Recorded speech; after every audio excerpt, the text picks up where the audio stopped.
Hello students, welcome to my channel. आज के इस वीडियो में हम डिस्कस करेंगे एक्सीपिएंट्स का टैबलेट की मैन्युफैक्चरिंग में क्या रोल है और डिफरेंट टाइप के एक्सीपिएंट्स जो अवेलेबल हैं मार्केट में और उनका रोल क्या है और उनके एग्जाम्पल्स क्या हैं, क्यों हम उन्हें यूज़ करते हैं और कितनी अमाउंट में हमें उन्हें यूज़ करना चाहिए। तो हमारे पास वैरायटी ऑफ एक्सीपिएंट्स अवेलेबल हैं जिनको हम डिफरेंट पर्पसेस के लिए यूज़ करते हैं। तो एक एक करके हम उनके बारे में आज डिटेल में स्टडी करेंगे। इससे पहले की वीडियो में आपने पढ़ा है कि प्रिपरेशन आपको कैसे करनी है ग्रैन्यूल्स की। तो ग्रैन्यूल्स के जस्ट बाद प्रिपेयर करने के बाद और इवन प्रिपेयर करते वक्त भी हमें एक्सीपिएंट्स की ज़रूरत पड़ती है और उसके बाद भी प्रिपेयर करने के बाद जब ग्रैन्यूल्स हम प्रिपेयर कर लेते हैं, ड्राई कर लेते हैं, उसके बाद भी हम एक्सीपिएंट्स को ऐड करते हैं ताकि हम अपनी जो टैबलेट है उसको एक प्रॉपर शेप के अंदर कंप्रेस कर पाएँ। तो एक्सीपिएंट्स का बहुत बड़ा ही रोल है हमारी टैबलेट की मैन्युफैक्चरिंग में, इसलिए अभी आज हम स्टडी करेंगे सिर्फ और सिर्फ excipients, diluents, granulating agents, binding agents, disintegrating agents, lubricating agents, absorbing agents and colours, flavours and sweetening agents. तो फर्स्ट है आपका डाइल्यूएंट्स। डाइल्यूएंट्स को हम फिलर्स भी बोलते हैं, जिनका काम ये है कि अगर कोई ड्रग की जो क्वांटिटी है, अमाउंट जो है वो मिनिमम है, बहुत ही कम अमाउंट में वो प्रेजेंट है और हमें उसका बल्क बढ़ाना है, हमें उसकी अमाउंट बढ़ानी है, तब हम इन एक्सीपिएंट्स को यूज़ करते हैं। डाइल्यूएंट्स को इसीलिए हम फिलर्स बोलते हैं क्योंकि ये जो उसकी कमी है उसको फिल करते हैं। ठीक है, तो हम क्या करेंगे, अपने जो भी डाइल्यूएंट्स हैं वो अपने टैबलेट के अंदर मिक्स कर देंगे और उसके बाद उसका वो जो बल्क जो है वो बढ़ जाएगा। जैसे मैंने आपको एग्जांपल दिया था लास्ट टाइम पीसीएम का, कि जिसके अंदर 325 mg जो है वो आपकी एक्चुअल में पीसीएम प्रेजेंट होती है, बट बाकी का जो भी प्रेजेंट है वो आपकी एक्सीपिएंट्स प्रेजेंट होते हैं। तो हमें बल्क बढ़ाने के लिए, क्योंकि आपकी पीसीएम की टैबलेट 500 mg तक की आती है, तो आपको 500 mg तक लाने के लिए उसके अंदर और एक्सीपिएंट्स ऐड करने होंगे। तो उनमें से डाइल्यूएंट भी एक है जो कि उसके बल्क को बढ़ाएगा। Examples are sucrose, lactose, sodium chloride, dextrose and starch. तो ये है आपके diluent. Now second is granulating agent. जैसे कि इसका नाम सजेस्ट कर रहा है, ये है ग्रैनुलेटिंग एजेंट्स। ये वो एजेंट्स होते हैं जो ग्रैन्यूल्स बनाने में प्रिपेयर करते हैं, बनाने में हमारी हेल्प करते हैं। ठीक है, तो इनका यूज़ हम तब करेंगे जब हमारा मटेरियल बहुत ही ज़्यादा ड्राई है, तो हमें उसे थोड़ा मॉइस्चराइज करना है ताकि एक वो डैम्प मास के फॉर्म में आ जाए और ताकि हम ईजिली उसके ग्रैन्यूल्स जो हैं वो प्रिपेयर कर सकें। ठीक है, इसलिए हम इसको ग्रैनुलेटिंग एजेंट्स बोलते हैं। एग्जाम्पल्स हैं इसके water, alcohol, gelatin, mucilage of starch, mucilage of acacia and mucilage of tragacanth. तो ये इसके जनरल एग्जाम्पल्स हैं जो ज़्यादातर यूज़ होते हैं as a granulating agent. Now third is binding agent. Binding agent क्या काम है बाइंडिंग एजेंट का, वो बाइंड करके रखता है आपके एक्सीपिएंट्स को और आपकी एपीआई को, तो दोनों को बाइंड करके रखेगा और उसको स्ट्रेंथ प्रोवाइड करेगा। आपने देखा होगा काफ़ी सारी टैबलेट्स ऐसी होती हैं, जैसे स्ट्रेप्सिल्स जो हम यूज़ करते हैं, विक्स जो यूज़ करते हैं, तो जब भी आप उसको अपने जो रैपर है उससे रिमूव करते हो तो आप देखोगे वो स्टिकी होती है, क्योंकि उसके अंदर बाइंडर की अमाउंट जो है वो बहुत ज़्यादा प्रेजेंट होती है, राइट। और आपने देखा होगा पैरासीटामोल की, डिक्लोफेनेक की, सिट्राजिन की टैबलेट ये इतना ज़्यादा स्टिकी नहीं होती है क्योंकि इनके अंदर इतना बाइंडिंग एजेंट्स जो हैं इतने प्रेजेंट नहीं हैं। तो ये हमें सेलेक्ट करना है कि हमें किस टैबलेट के अंदर, किस डोजेज फॉर्म के अंदर कितनी अमाउंट या कितनी कंसनट्रेशन हमें बाइंडिंग एजेंट की ऐड करनी है। जब हमें स्टिकी नेचर चाहिए, जब हमें जो है डिसइंटीग्रेशन जो है वो लेट कराना है, तब हम क्या करेंगे, हम बाइंडिंग एजेंट्स का यूज़ कराएंगे क्योंकि वो स्ट्रेंथ बढ़ा देती है, वो ज़्यादा उनको इंटैक्ट रखती है आपकी टैबलेट और टैबलेट के अंदर जो एपीआई प्रेजेंट है और एक्सीपिएंट्स को। तो जनरली बाइंडिंग एजेंट्स और ग्रैनुलेटिंग एजेंट्स को हम एक साथ ही यूज़ करते हैं जब हम ग्रैन्यूल्स प्रिपेयर करते हैं। इन दोनों को हम एक साथ यूज़ करेंगे और उसके बाद हम अपने ग्रैन्यूल्स बनाएंगे और उसके बाद जो बाकी के एजेंट्स हैं वो हम ऐड करते हैं, राइट। तो ये आपके तीन हो गए, diluents, granulating agents and binding agents. Binding agents के आपके एग्जांपल हैं लाइक स्टार्च पेस्ट जो हमने लास्ट टाइम भी डिस्कस किया था, gum acacia, gum tragacanth and methyl cellulose, right. Now fourth is disintegrating agents. As the name indicates, ये disintegrating agents हैं। जो भी आपकी मेडिसिन वाटर के अंदर सॉलेबल नहीं है तो उसको सॉलेबल कराने के लिए, रादर डिसइंटीग्रेट कराने के लिए हमें डिसइंटीग्रेटिंग एजेंट्स की ज़रूरत पड़ती है। तो ये तीन मैकेनिज्म से काम करते हैं। One is swelling, second is by effervescence and third is by melting.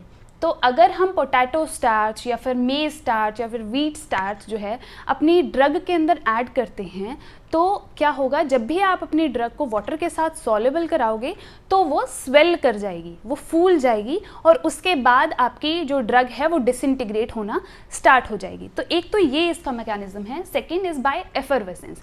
तो कई बार आपने देखा होगा कोई भी टैबलेट जब हम ऐड करते हैं वाटर के अंदर तो वो एफरवेसेंस यानी कि बबल्स प्रोड्यूस करती है। तो वो किस वजह से है? क्योंकि उसके अंदर हमने डिसइंटीग्रेटिंग ऐसे एजेंट्स ऐड किए हैं जैसे कि सिट्रिक एसिड, टार्टरिक एसिड और सोडियम बाइकार्बोनेट, राइट।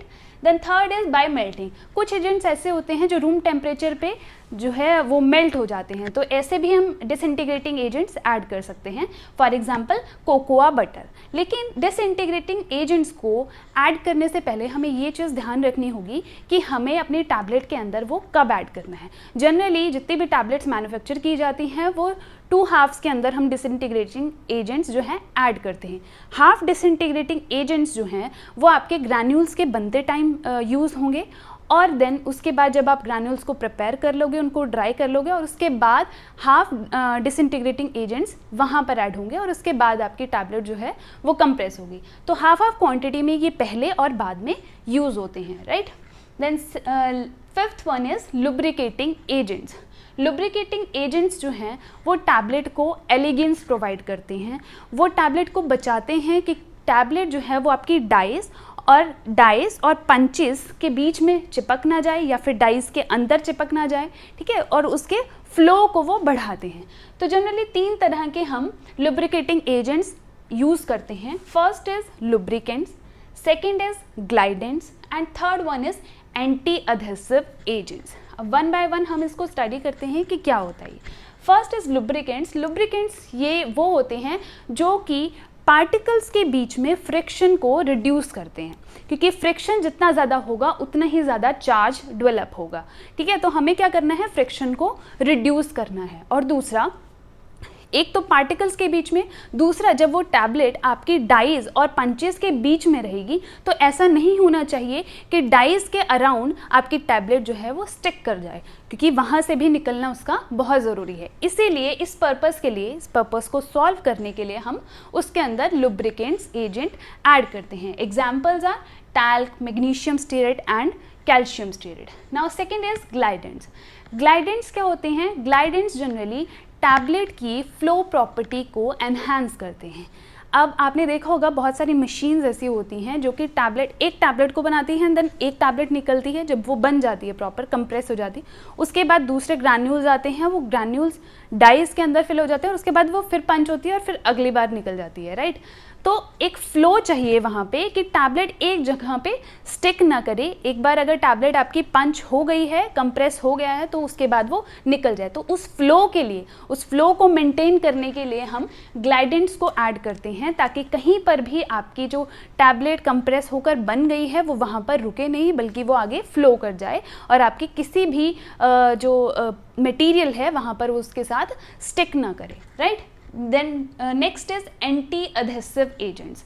नाम से आपको पता चल रहा होगा, एंटी अधेसिव जो अधेशन को रोकते हैं, उसके अगेंस्ट काम करते हैं। तो ये इस पर्पस के लिए यूज़ होते हैं कि जहाँ पर भी स्टिकिंग हो रही है पंच के साथ या ड्रग की डाई वॉल्स के साथ या डाइस के साथ या इनर वॉल्स के साथ, तो वहाँ पर कहीं पर भी वो स्टिक ना करे, तो उसके लिए हम एंटी अधेसिव एजेंट्स जो हैं वो यूज़ करते हैं। Examples are liquid paraffin, magnesium stearate and stearic acids. Now next is adsorbing agents. Adsorbing agents हम तब यूज़ करते हैं जब हमारी ड्रग जो है उसके अंदर कुछ ऐसे मटेरियल हैं जो कि लिक्विफाई हो जाएंगे कुछ टेम्परेचर के बाद, या अगर रूम टेम्परेचर पे हैं वो तब भी उनके अंदर बहुत ज़्यादा मॉइस्चर प्रेजेंट है, तो उस मॉइस्चर को एब्जॉर्ब करने, क्योंकि अगर उसके अंदर मॉइस्चर रहेगा तो क्या होगा, आपकी टैबलेट अच्छी तरह से कंप्रेस नहीं हो पाएगी। तो इसलिए हम उसके अंदर एब्जॉर्बिंग एजेंट्स ऐड करते हैं, ताकि उसके अंदर जो भी मॉइस्चर प्रेजेंट है वो एब्जॉर्ब हो जाए और आपकी जो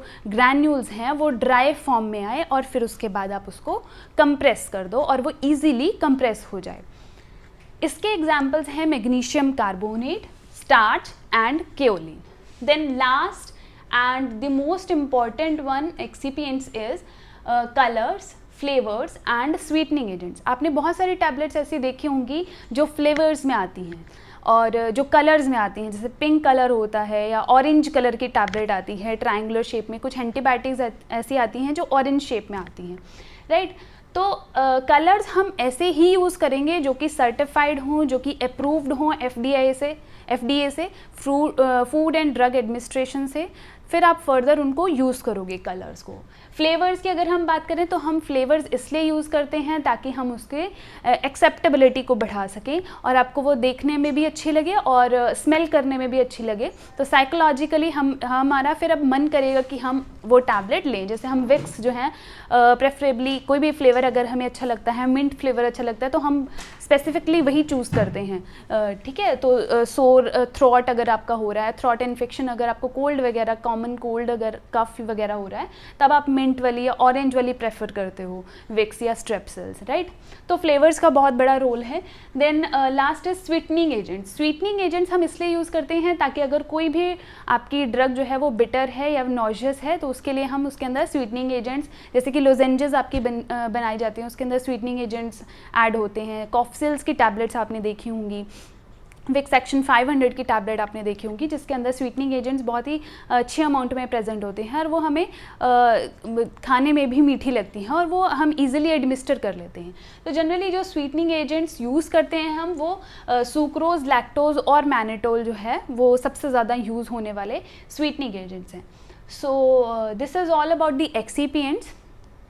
तो ये सारे एक्सीपिएंट्स हम टैबलेट की मैन्युफैक्चरिंग करने में यूज़ करते हैं, बट इसमें हमें ये ध्यान रखना है कि कौन सी चीज़ हमें कब डालनी है, क्योंकि अगर जैसे मैंने आपको बताया कि डिसइंटीग्रेटिंग एजेंट्स जो है वो हाफ पोर्शंस में यूज़ होता है। एक तो पोर्शन आपका ग्रैन्यूल्स बनने से पहले यूज़ होगा और एक पोर्शन आप बाद में यूज़ करोगे। ऐसा क्यों है, हम एक साथ ही क्यों नहीं डाल रहे हैं? क्योंकि अगर आपने पहले ही डाल दिया तो उसके ग्रैन्यूल्स नहीं बन पाएंगे, वो पहले ही पूरा डिसइंटीग्रेट हो जाएगा। या कई बार हम ऐसे करते हैं, लुब्रिकेटिंग एजेंट्स कुछ जो है वो पहले डालते हैं और कुछ बाद में डालते हैं, ताकि फ्रिक्शन जो है वो ना तो पहले हो ज़्यादा और ना ही बाद में हो। तो ये स्पेसिफिकली हम ये भी एक चीज़ हम इसका भी ध्यान रखते हैं कि आपकी टैबलेट का नेचर कैसा है।